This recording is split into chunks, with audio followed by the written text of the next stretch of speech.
नमस्कार, मैं हूं प्रशांत चरहे। 5 राज्यों के चुनाव के एग्जिट पोल सामने आ चुके हैं और अब अलग अलग एजेंसियों ने मध्य प्रदेश, राजस्थान, छत्तीसगढ़, तेलंगाना और मिजोरम के 3 दिसंबर को आने वाले नतीजों के लिए संकेत भी साफ दे दिए हैं। इनमें मध्य प्रदेश में बीजेपी की सरकार बनती दिखाई दे रही है, जबकि उधर राजस्थान में एक बार फिर से इतिहास दोहराए जाने के भी संकेत मिलने लगे। वहां हमेशा से की तरह ही एक बार फिर से अगले चुनाव में सत्ता पलटने की परंपरा ऐसी ही आगे बढ़ती दिखाई दे रही है, यानी राजस्थान में भी अब बीजेपी की सरकार बनती दिखाई दे रही है। उधर छत्तीसगढ़ की बात करें तो एग्जिट पोल में कांग्रेस जीतती हुई दिखाई दे रही है, लेकिन यह जीत उतनी भी आसान नहीं दिखाई दे रही जैसी कि 2018 में मिली थी। 2018 में छत्तीसगढ़ में कांग्रेस के पास 68 सीटें थी, जबकि बीजेपी के पास महज 15 सीटें थी। लेकिन इस बार दोनों के बीच में फासला काफी कम रह सकता है, यानी छत्तीसगढ़ में मुकाबला कांटे का है। वहीं 2014 में बने नए राज्य तेलंगाना में कांग्रेस सत्ता में वापसी कर सकती है और यह एक बड़ा उलटफेर हो सकता है तेलंगाना के लिए। मनोज शर्मा हमारे सहयोगी भोपाल से इस वक्त हमसे सीधे जुड़ रहे हैं। मनोज, आप भी हम भी लगातार जब मध्य प्रदेश में यहां वहां पहुंच रहे थे तो जिस तरह से रुख बदलते दिखाई दे रहे थे, एग्जिट महापोल, ये जो टारगेट पोल आया है, जिस तरह के अब इससे आसार हैं, किस तरह के रिएक्शंस हैं, क्या ऐसा ही कुछ आपको भी लग रहा था? प्रशांत, ये टारगेट पोल जो है, टारगेट एग्जिट पोल जो है, इसके सबसे पहले चूंकि हमारे साथ मध्य प्रदेश के मंत्री विश्वास सारंग हैं, तो वो तो अभी ये चाह रहे हैं कि जो टारगेट एग्जिट पोल है वो टारगेट एग्जैक्ट पोल में बदल जाए। मतलब जाहिर सी बात है आपके लिए तो नहीं रहे, बदलेगा ही। मध्य प्रदेश में बहुत ही कंफर्टेबल मेजॉरिटी के साथ भारतीय जनता पार्टी की सरकार बन रही है। देखिए मनोज जी, आपके चैनल के एग्जिट पोल ने भी ये बोला, और केवल आपके चैनल के नहीं, जो भी देश के बड़े बड़े एग्जिट पोल करने वाली एजेंसी है, उन सब के बाय एंड लार्ज ये बात आई है कि मध्य प्रदेश में हम सरकार बना रहे हैं, कंफर्टेबल मेजॉरिटी के साथ बना रहे हैं। हमारा टारगेट एग्जिट पोल 125 से ऊपर सीट आपकी पार्टी को देता है, लेकिन आपको कौन सी 3 वजह दिखती हैं जो आपको लगता है कि सरकार दोबारा जनता बीजेपी की बनाएगी? देखिए, मध्य प्रदेश के मन में मोदी, एमपी के मन में मोदी, मोदी जी का जलवा है। लाडली बहना योजना निश्चित रूप से महिला सशक्तिकरण की एक बड़ी योजना, और सबसे बड़ी बात है, देखिए ये एक इस राजनीतिक क्षितिज पर ये एक बहुत बड़ा मैं एक विषय छोड़ रहा हूँ कि केवल ये भारतीय जनता पार्टी की सरकार का सुशासन है। ये मोदी जी की डबल इंजन की सरकार की परिभाषा को प्रतिपादित करने वाला ये ऐसा विषय है जिससे प्रो कन्वेंसी, एक नया राजनीति में एक नया शब्द आया है कि प्रो कन्वेंसी, सरकार के प्रति जनता का रुझान, सरकार को फिर से बनाना, पार्टी को फिर से लाने का एक ये बड़ा विषय है। अभी तक आप लोग एंटी इनकन्वेंसी की बात करें, एंटी इनकन्वेंसी, ये प्रो इनकन्वेंसी का वोट है। कांग्रेस की नैरेटिव है, जो कांग्रेस लगातार कह रही है कि ओल्ड पेंशन स्कीम और जो एंटी इनकम्बेंसी है आपकी सरकार के खिलाफ, जिसकी वजह से वो सरकार में दोबारा आएंगे, ये उनका अभी भी दावा है। देखिए, यही तो दिक्कत कांग्रेस आकलन करने में कमी कर गई। मैं फिर कहना चाहता हूं कि वैश्विक नेता के रूप में यदि मोदी जी हैं तो उन्होंने इस बात को स्थापित किया है कि वो केंद्र की सरकार और राज्य की सरकार के तालमेल के साथ जो विकास की गाड़ी को बढ़ा रहे हैं। डबल इंजन की सरकार जो है वो मध्य प्रदेश में बहुत सफल प्रयोग रहा है, और मोदी जी का जलवा है, लाडली बहना योजना का बहुत जलवा है। उसके कारण महिला सशक्तिकरण का एक बड़ा जो हमारी कटिबद्धता है वो हमने स्थापित की है। प्रशांत, ये देखिए, मध्य प्रदेश के मन में मोदी, जो मंत्री जी से बात हुई हमारी, उसके बाद वो मध्य प्रदेश के मन में मोदी और साथ ही साथ लाडली बहना योजना को गेम चेंजर के तौर पर देख रहे हैं। मनोज, क्या कमलनाथ और कांग्रेस पार्टी का ओवर कॉन्फिडेंस भी रहा जो उन्हें इतना पीछे दिखा रहा है टारगेट महापोल में? क्या ऐसा मानते हैं बीजेपी के नेता जो आपके साथ हैं, विश्वास सारंग? बीजेपी के नेता, जाहिर तौर पर बीजेपी के नेताओं में मैं एक सवाल इनसे अभी पूछूंगा कि जो सबसे अहम बात यह है कि जहां तक ओवर कॉन्फिडेंस की बात है, तो कमलनाथ लगातार मध्य प्रदेश में बीते मतलब जब उनकी सरकार गिरी, सरकार गिरने के बाद 3.5 साल तक लगातार कमलनाथ यहां पर बतौर पीसीसी अध्यक्ष यहां काम करते रहे। जो कांग्रेस की नैरेटिव सबसे ज़्यादा किसी चीज़ पर लिखी गई थी, तो वो नैरेटिव लिखी गई थी इस बात पर कि जो एंटी इनकम्बेंसी है, कि सरकार के खिलाफ जो एंटी इनकम्बेंसी है, उस एंटी इनकम्बेंसी का फायदा प्रशांत कांग्रेस को मिलेगा, नंबर 1। नंबर 2, जो ओल्ड पेंशन स्कीम है, ओल्ड पेंशन स्कीम को लेकर कांग्रेस को लगातार ये महसूस हो रहा था कि उसकी वजह से उनको ज़्यादा वोट मिलेंगे। जो ओल्ड पेंशन स्कीम के जो बेनिफिशियरी हैं, लाभान्वित होने वाले लोग हैं, उनको ज़्यादा वोट मिलेंगे। तो ये जो दो बातें सबसे अहम थी। लेकिन ये सवाल हम इनसे पूछते हैं कि जो आप जो मतलब हमारी तरफ से एक सवाल है कि प्रशांत पूछ रहे हैं कि आपको लगता है ऐसा क्या कि कमलनाथ का ओवर कॉन्फिडेंस रहा? नहीं, देखिए, ओवर कॉन्फिडेंस मैं नहीं बोलूँगा। मैं ये बोलूँगा कि कॉन्फिडेंस नहीं था, पब्लिक में अपीयरेंस के लिए ज़बरदस्ती अपना कॉन्फिडेंस दिखा रहे थे और बचपने की राजनीति कर रहे थे। कभी चमकाना, अधिकारियों की लिस्ट बना लो, जनता को ठीक कर देंगे, अधिकारियों को ठीक कर देंगे, भाजपा के कार्यकर्ताओं को जेल में बंद कर देंगे। ये एरोगेंस, जनता को लगा कि सरकार में आने के पहले यदि आप इतना एरोगेंस दिखा रहे हो, अधिकारियों की लिस्ट बनाइए। प्रॉपर पहली बार देश की राजनीति में किसी प्रदेश अध्यक्ष ने ऑफिशियल लेटर निकलवाया कि आप लिस्ट बनाइए सरकार में आने के पहले कि कौन कौन अधिकारी हैं जिन्होंने गड़बड़ की। कार्यपालिका के प्रति इतना विश्वास। आप ओल्ड पेंशन स्कीम की बात कर रहे हैं, पर जो नौकरी में उनको इस तरह से चमका रहे हो आप, तो ये कार्यपालिका के प्रति जो अविश्वास जनता में जिस प्रकार से एक प्रकार से आपराधिक रूप से बातें करना, ये तो था ही। पर देखिए, फिर प्रशांत, आपका कोई और सवाल? बिल्कुल, ये एक बड़ा सवाल भी है कि क्या अगर ऐसे ही टारगेट महापोल की तरह ही रिजल्ट आते हैं तो क्या ये अपनी पार्टी के लिए और विरोधी पार्टी के लिए श्रेय केंद्रीय नेतृत्व को देंगे? मतलब अभी जो टारगेट पोल है, टारगेट एग्जिट पोल है, अगर ये टारगेट एग्जैक्ट पोल में बदलता है, श्रेय किसको देंगे? केंद्रीय नेतृत्व को? फिर मैं कहना चाहता हूँ, सबसे मुख्य मुद्दा यह है कि हम बहुत ही कंफर्टेबल मेजॉरिटी के साथ सरकार बना रहे हैं।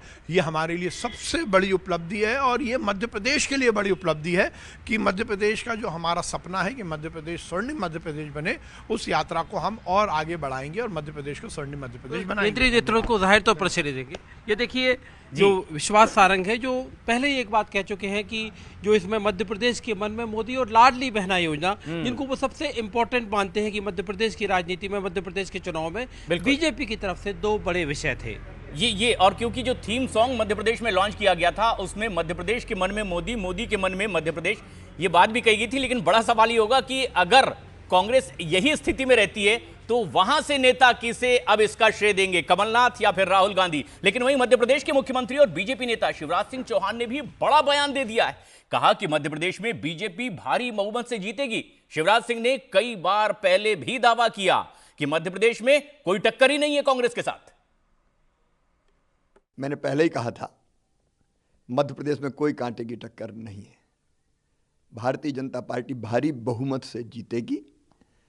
प्रधानमंत्री जी के प्रति प्रेम, उनका नेतृत्व, अमित शाह जी की रणनीति, नड्डा जी का मार्गदर्शन, कार्यकर्ताओं का अनथक परिश्रम और हमारी प्रदेश की सरकार की अनेकों योजनाएं जिनने जनता की जिंदगी बदली है और विकास, ये स्पष्ट बताते थे कि भारतीय जनता पार्टी भारी बहुमत से जीतेगी।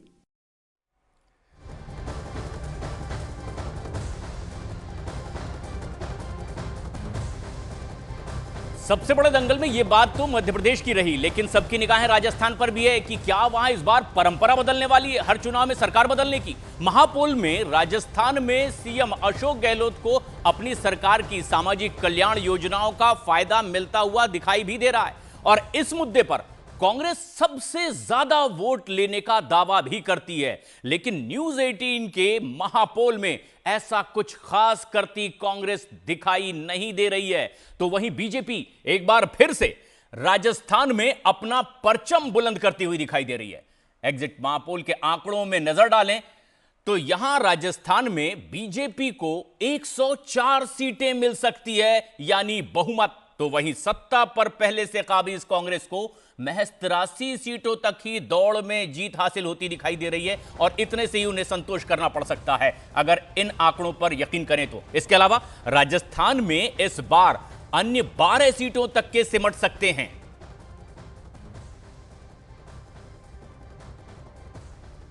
भवानी हमारे सहयोगी लगातार नजदीक से नजर बनाए हुए थे इस चुनावी अभियान पर, हमसे सीधे जुड़ रहे हैं। भवानी, जिस तरह का ये एग्जिट महापोल न्यूज 18 पर आ रहा है, आखिर बड़ी वजह क्या मान रहे हैं लोग, या फिर एक्सपर्ट्स, या वहां के नेता? देखिए प्रशांत, मेरे साथ राज्यवर्धन सिंह राठौड़ है, झूठवाड़ा से प्रत्याशी भी हैं और बीजेपी के बड़े नेता हैं। राज्यवर्धन सिंह जी, एग्जिट पोल जो आपने देखा होगा और टारगेट पोल जो हम दिखा रहे हैं उसमें 104 के आसपास बीजेपी, 83 के आसपास कांग्रेस। आपको क्या लग रहा है? एक तो क्या आपको ये यकीन है कि बीजेपी सरकार बना रही है, और कहीं फाइट नज़र आ रही है? भवानी सिंह जी, जितना मैंने चुनाव के समय लोगों से पूछा, जितने भी कार्यकर्ता थे, सभी से एक कॉमन बात जो निकल कर आई, वो सभी कह रहे थे कि इस बार वोटर बहुत साइलेंट है। यानी वोटर किसी एक दूसरे को, पड़ोसी को भी नहीं बता रहा कि उसने वोट कहाँ करा है। सो ये एग्जिट पोल वाले कितना इनको बता पाए होंगे वो, और कितना ये पता कर पाए होंगे, ठीक है, ये अपना काम करते हैं। लेकिन जनता कभी भी एक तो अधूरा आशीर्वाद नहीं देती, और कभी भी जो उत्साह रहता है वोटर में, आपने मार्जिन देखा, मतलब वोटर टर्नआउट देखा, वोटर टर्नआउट बहुत अच्छा था। एक उत्साह से जनता बाहर आती है, तो उत्साह तब होता है जब वो एक नयापन चाहती है, एक परिवर्तन चाहती है।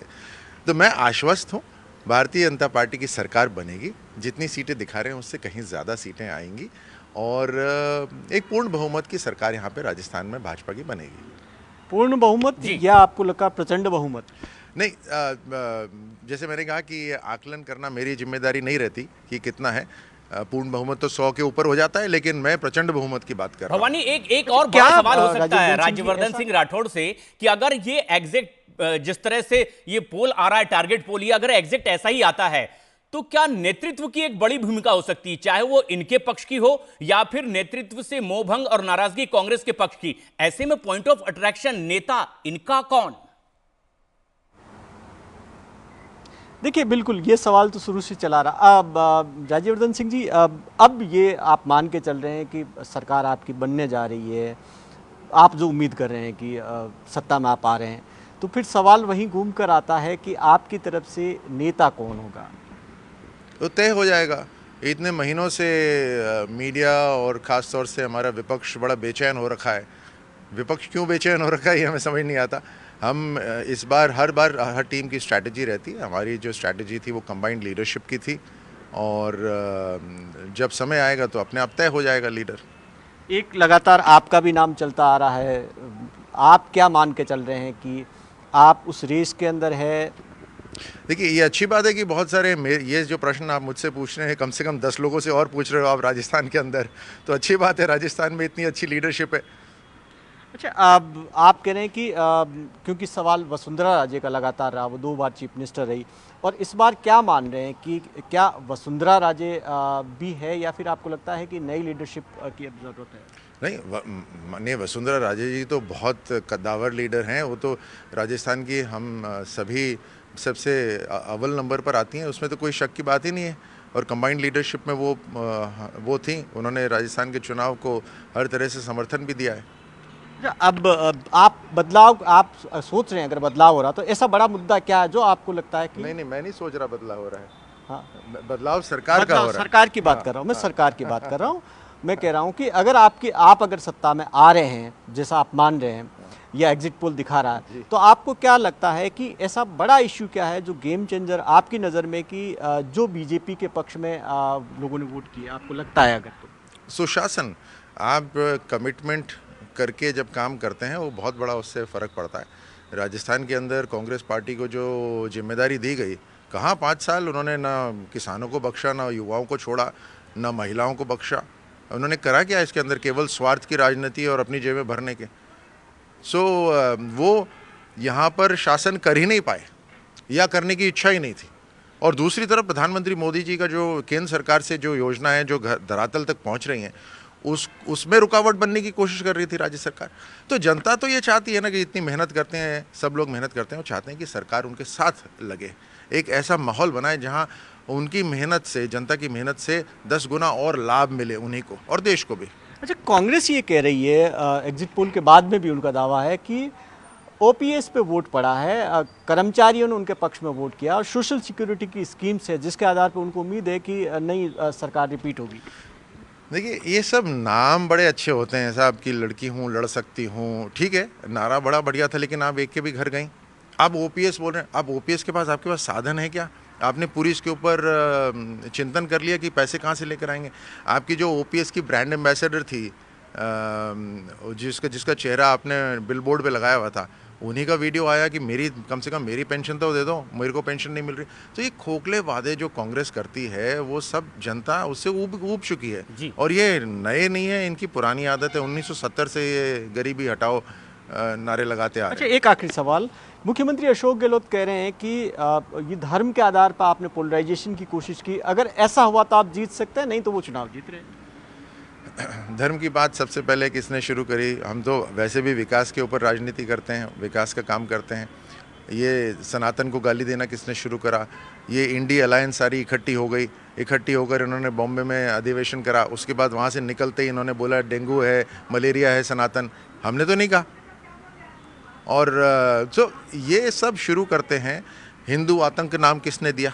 हमने तो नहीं बोला आतंक का कोई धर्म होता है। हम तो ये बोलते हैं आतंक ही होता है, कोई धर्म नहीं होता। लेकिन इन्होंने हिंदू आतंक दिया। तो इन्होंने यहाँ धारा 144 लगाई। तो कौन कर रहा है ये सारा का सारा? हम तो नहीं कर रहे। हम तो अभी भी विकास की बात कर रहे हैं और हर तरह से सबका साथ सबका विकास।